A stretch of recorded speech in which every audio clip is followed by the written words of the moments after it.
over to Stars of the Week, and both of us went with different people for once. Why did you? I mean, I can understand, but why did you go with Jewell Loyd this week? I went with Jewell Loyd because in our season finale here at home at Climate Pledge, the Aces held her to only 1 point. Mm-hmm. And so for her to just like bounce back, do well in every game after that, and then have 38 points off of 8 threes in that last game against the Aces, she really turned it around and she really found what worked for her, and she produced for the team again, leading up to even that Aces game. So it was good to see that she didn't let that.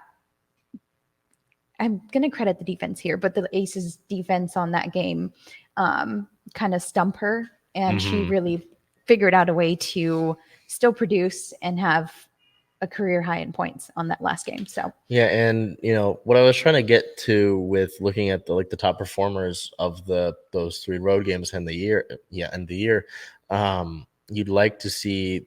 I mean, if you can get Jewell Loyd firing on all cylinders or near that, Jewell Loyd had a career year last year, scored 38 points against the best team in the league.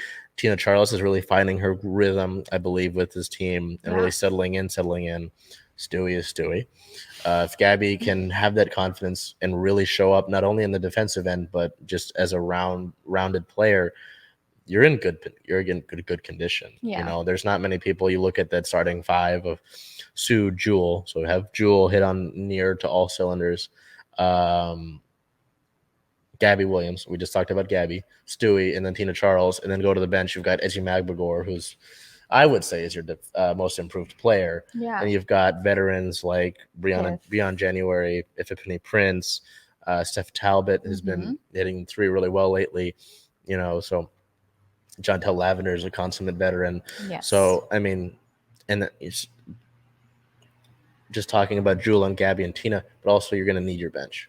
You are. We talked about this throughout the year, right? You're going to need your bench. So I don't blame you. Yeah, to that one game, that 1 point, I totally forgot about that. Yeah, that was bad. Shocking. But to come back and have a career high against the same team on the road. Exactly. Yeah, I can get that. I went for the multiple reasons. I talked about it in the rain segment. I went with Megan Rapinoe with that shot there from Liv Lions.